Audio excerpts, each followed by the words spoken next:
Sobat Inklusi. Assalamualaikum warahmatullahi wabarakatuh. Halo Sobat Inklusi semuanya, dimanapun kalian berada, semoga kalian dalam keadaan sehat dan bahagia selalu ya. Nah, balik lagi bareng aku Najwa di Nongki, ngobrol bareng Sobat Inklusi. Di episode ketiga kali ini, kita kedatangan narasumber yang keren banget nih, dan tentunya ceritanya akan menginspirasi Sobat Inklusi semua yang ada di rumah. Langsung saja kita sapa narasumber kita kali ini, yaitu Mamdu Alsa Mayuda. Ini loh Sobat Inklusi, aku Mamdu. Mamdu ini merupakan mahasiswa aktif S1 UIN Sunan Kalijaga, program studi Komunikasi Penyiaran Islam Fakultas Dakwah dan Komunikasi Angkatan 2023. Fun fact-nya nih, Mamdu merupakan seorang relawan sejak dia SMA. Nah, Mamdu ini lulusan dari MAN 2 Sleman, Yogyakarta, yang mana MAN 2 Sleman ini merupakan madrasah aliyah negeri pertama yang menjadi sekolah inklusi. Baru-baru ini Mamdu mendapatkan nominasi sebagai relawan dengan pendampingan sementara dan pendampingan tetap terbanyak di PLD. Congratulations untuk Mamdu. Baik, terima kasih. Sama-sama, semoga dengan adanya penghargaan ini Mamdu bisa lebih semangat lagi ya dalam menjalani relawan di Pusat Layanan Difabel. Siap. Nah, tadi kan selain sebagai mahasiswa dan relawan, apa sih kesibukan Mamdu akhir-akhir ini? Kalau kesibukan aku sih ya yang pertama terutama tetap kuliah nih ya. Terus yang kedua aku juga ada organisasi di kampung di Karang Taruna. Terus sama kalau di kuliah itu PLD. Di PLD. Ya, Berarti 3 itu aja ya kesibukannya ya? ada lagi. Apa tuh? Saya juga kadang jualan Jualan apa tuh? rice bread gitu Kak. Karena berhubung ini bulan udah libur, jadi kadang aku jualannya kayak di majelis-majelis gitu. Terus juga kesibukan lainnya paling kayak nerima job gitu sih, mungkin kayak job foto, video, atau mungkin job syuting gitu. Ya, menarik banget ya. Pokoknya berusaha untuk terus menyibukkan diri. Iya. Ya, tadi kan soal kesibukan ya. Mengenai dunia kerelawanan nih, sejak kapan sih kamu terjun ke dunia kerelawanan dan gimana ceritanya awal mula kamu bisa masuk ke relawan? Nah, jadi awalnya itu kan sejak SMA itu, waktu aku SMA kan itu masih COVID ya Kak. Jadi waktu itu di sekolah itu belum ngadain kayak siapa yang mau jadi relawannya, karena di sekolah apa itu kan madrasah inklusi.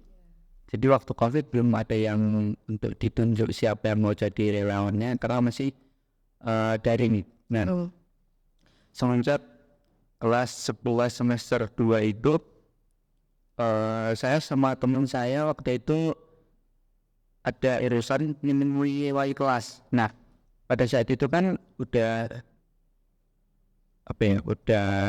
masuk kelas nih di sesi gitu, udah 50% gitu.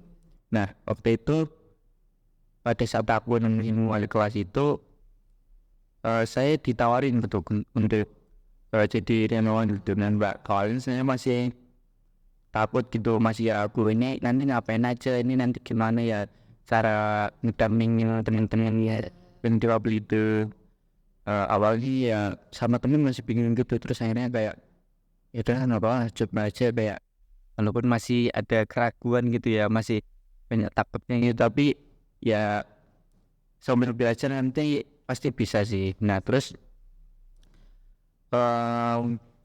pas udah mulai masuk kelas sering itu, saya ini waktu itu di sekolah itu ngadain kayak ikut lomba bikin video gitu kan, Video gratis. iya video kreatif gitu. Nah, terus pada saat itu guru yang penerima dari PLD MAN 2 Sleman itu melihat bakat apa jadi apa ya yang bisa di ahli di bidang media mungkin gitu lah ya sebutannya. Dokumentasi. Ya, dokumentasi gitu. Nah, pada saat itu terus sering ada kegiatan di PLD, aku terlibatkan dalam dokumentasi tersebut, jadi orang yang dokumentasiin. Nah, sering perjalanan itu, karena sering itu ya aku sambil belajar pelan-pelan tentang PLD itu apa, difabel itu apa, sambil belajar gitu. Tapi juga aku juga mendapatkan ilmu tentang apa ya, kayak Videografer. ya tentang mengasah skill aku dalam videografi atau fotografi gitu. Nah terus habis itu aku pas udah lulus nyoba daftar kuliah di universitas lain tapi nggak keterima Kak. Nah terus saya nyoba apa namanya daftar ke UIN yang disaranin juga sama pembina apa yang di PLD itu. Terus beliau bilang, Mas besok kalau keterima di UIN Ibu mau kami melanjutkan dari lawanan kamu ya masuk ke PLD Indonesia kali saya ke ya sambil mengasah atau belajar bahasa isyarat gitu Kak. Jadi awal mulanya itu dari guru PLD di sekolah kamu dulu gitu ya? Oh iya, ngomong-ngomong kamu jadi relawan ini tahu PLD itu dari mana sih? Apakah dengar-dengar dari temen atau dari sosial medianya PLD atau dari mana tuh kalau boleh tahu? Mungkin bisa diceritain. Ya, kalau awal kenal PLD Unsuka itu ya dari guru saya pembina di madrasah dulu. Kayak beliau nyaranin aku masuk ke UIN itu juga karena itu ada PLT-nya di UIN buat melanjutin kerelawanannya. Terus pada saat itu pas udah lulus dan aku dinyatain keterima di UIN, pas sudah masuk semester 1 itu di madrasah itu ada acara Kak, dan aku diundang untuk ke madrasah. Dan di situ ternyata yang mengisi Acara. nah sumbernya itu juga dari PLD ya Mbak Uwi. Terus akhirnya pembina saya apa ya Apa mereka mendasarkan yang merekomendasikan iya betul join jadi relawan di PLD? betul. Ya. Oke. Tadi kan di awal kamu udah sempat nyinggung ya kalau kesibukan kamu tuh selain jadi mahasiswa dan relawan juga ada jualan dan beberapa kali ngisi job juga. Ya. Nah gimana sih cara kamu membagi waktu dengan peran-peran tersebut gitu? Apalagi kan tadi kamu bilang ya tetap prioritas utama adalah kuliah. Nah kalau dari kamu pribadi gimana cara kamu memanajemen waktu dengan banyaknya peran-peran yang kamu jalanin tadi? Karena apa sih ngebagi waktunya kayak sehari itu ada bagian waktu Kak. Jadi dari pagi sampai siang atau agak sorean dikit itu aku isi dengan kuliah. Maksudnya karena masih semester 1-2 kan jadwalnya masih cepat ini ya. Jadi kita udah dari awal tahu gimana jadwal kita. Nah di situ aku baru bisa mengatur dari jam-jam yang kosong ini aku sudah apa. Nah jadi aku udah tahu duluan dari awal itu. Nah terus akhirnya jam-jam yang kosong ini aku isi dengan salah satunya organisasi. Ya contohnya nggak PLD gitu-gitu. Nah itu aku isi di jam setelah kuliah. Nah setelah kuliah itu aku isi dengan organisasi. Habis itu dengan sampai sore ya Kak. Dari siang sampai sore itu aku isi dengan organisasi.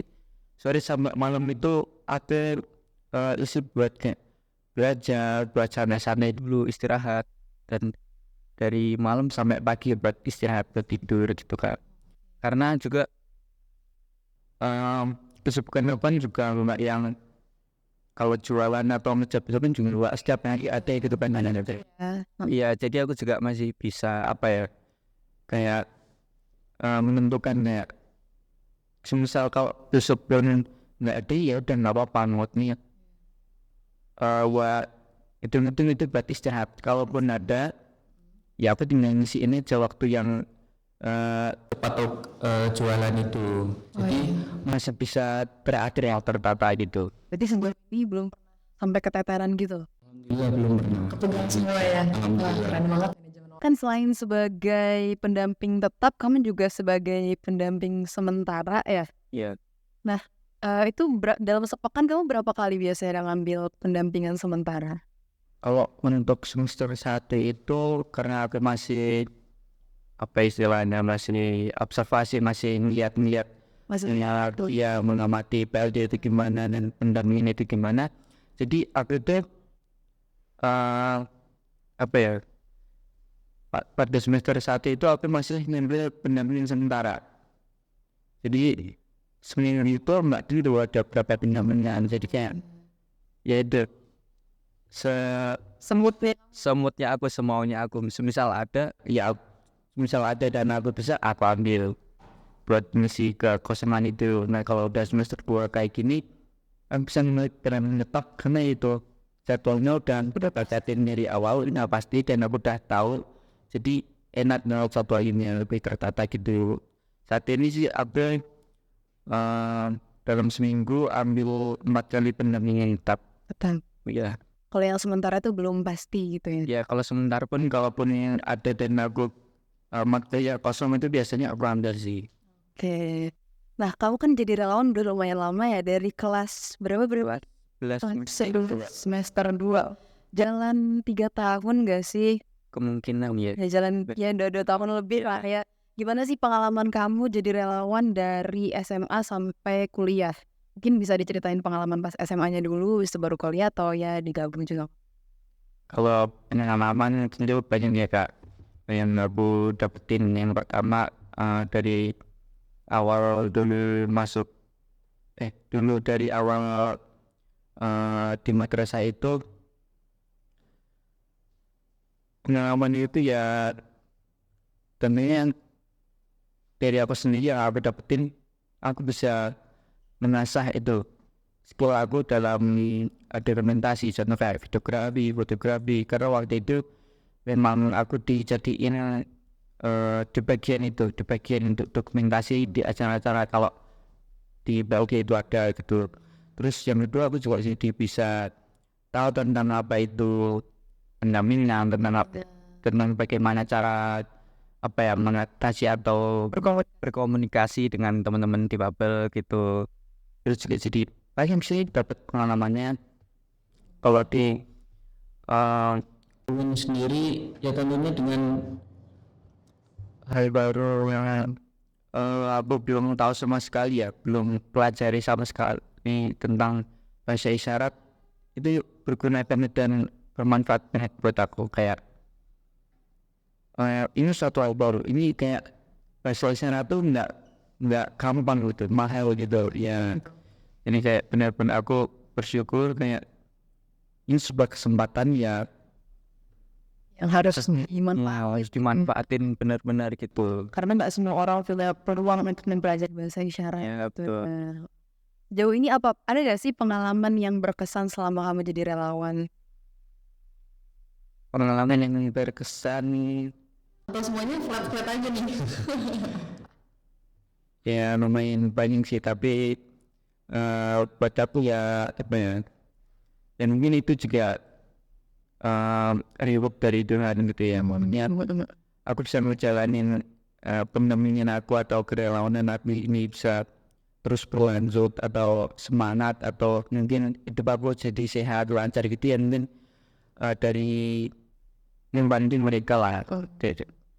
Artinya kayak dengan kamu memudahkan orang lain, otomatis urusan kamu akan dipermudah gitu ya? Iya benar kak, kayak pesan yang selalu aku ingat dari guru aku itu, beliau mengatakan dari pribahasa Jawa dan telas. Apa itu artinya menwahtal? Telas itu kayak di bahasa Jawa ada rentetan itu kak. Lemah telas Gusti sing bakal balasnya, itu artinya itu perbuatan yang buruk atau baik itu biar dengan yang membalas gitu. Jadi kayak beliau itu menyampaikan ke aku sering kali begitu ya, setelah acara atau sebelum acara itu kayak ngasih aku semangat atau motivasi, kamu itu ngelakuin kayak gini udah baik, udah tulus, itu bagus, kamu mau mikir ke depannya itu bakal gimana gitu, kayak mesti Allah balas gitu kebaikan kamu tuh. Gak usah mikir ke depan nanti bakal ada apa, bakal gimana. Itu nanti biar jadi urusan Allah aja gitu ya. Oke. Ada di relawan ini kan pasti ada kayak kesulitan atau tantangan tersendiri gitu ya. Nah, dari kamu pribadi, gimana sih cara kamu mengatasi kesulitan atau tantangan-tantangan itu selama jadi relawan? Kalau dari aku sendiri sih Ya tentunya buat belajar masih pelan-pelan nih Kak, menurut nih kayak apapun itu sembari memahami perlahan-lahan bagaimana itu cara pendampingan, cara berkomunikasi dengan benar. Ya kita belajarnya itu ngelewatin perantara orangnya dulu. Kalau aku kan karena dulu masih takut berkomunikasi langsung dengan difabelnya, jadi aku belajar sama orang perantaranya tuh ya, kayak dari guru saya atau dari teman saya yang sudah lebih paham gitu ya. Jadi yang aku bisa lebih apa ya, bisa lebih ngejaga Apa tuh? Menjaga sikap. ya ngejaga sikap ketika berkomunikasi ke mereka, biar apa ya, mereka ini nggak tersinggung dan aku juga merasa enak gitu. Iya, iya. Jadi belajar dari orang-orang yang udah lebih berpengalaman. Ya. Iya, betul, betul. Kalau dari kamu pribadi nih, ada nggak sih perbedaan saat sebelum dan sesudah kamu jadi relawan? Misalnya kamu jadi bisa lebih peka ketika ngelihat orang difabel ketika di jalan, atau mungkin kamu bisa lebih apa ya, pandangan kamu tentang teman-teman difabel ini jadi lebih luas gitu. Oh, Iya. mereka tuh kayak gini karena kayak ini kan. Setelah menjadi relawan pasti banyak dong hal-hal baru yang kamu tahu. Nah, Iya. kalau dari kamu sendiri tuh gimana? Yang awalnya mungkin tadinya aku bertemu atau melihat teman difabel itu mungkin agak ragu atau takut gitu ya, namun salah tingkah berkomunikasinya atau apa, semenjak masuk ke relawan ini aku jadi lebih terbuka sih wawasannya, kayak jangan takut salah, yang penting kamu agak dulu, coba deketin dulu, kayak semisal mereka butuh apa, coba kamu tanya dulu.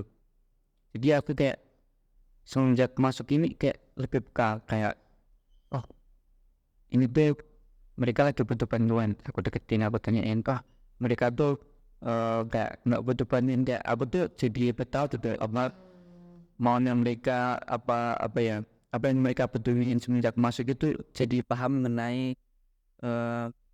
apa yang mereka butuhkan gitu.